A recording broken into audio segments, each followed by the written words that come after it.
especially in the negotiations with the big three. We ask you, Heavenly Father. Prayers were being given at UAW Local 14 this afternoon as UAW retirees gathered for their annual picnic. I'm nervous, but I have a feeling that, if cooler heads prevail, that we can come to a fair and equitable deal here in the final hours. Robert Bosco has been volunteering his time at the picnic, serving up hot dogs. Bosco has been a UAW 14 member for 23 years, currently working at the Toledo Propulsion Systems plants. Squirreling away what I can as far as savings and that and getting ready for the next contract. You just never know. It could be signed in one day.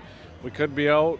It's not something we can predict, so you have to just be prepared for it. Bosco says all the UAW members are united to strike if called upon. We're ready to hunker down for the worst, but we're also looking forward to what could possibly be a record-breaking contract for us and something that we deserve after all these years of concessions. Retired UAW member Jim Hawkins worked for 30 years in the powertrain plant just across the street. We can't go backwards.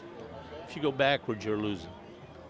So sometimes you got to go on strike, and I've walked the picket line up quite a few times. Phil Ryder with UAW Local 12 has been a member for 12 years at the Jeep plant. He says he's feeling anxious about the looming deadline. Obviously at midnight tonight, we could be going on strike.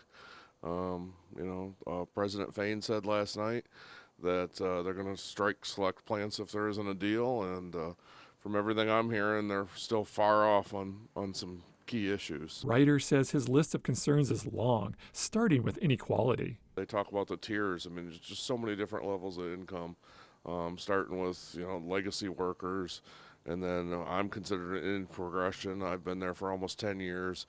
And although I make the same wage as a legacy, I don't have a pension. I don't have health care when I retire, if I retire before 65. A younger worker hiring now, that's basically 45 years before they can retire.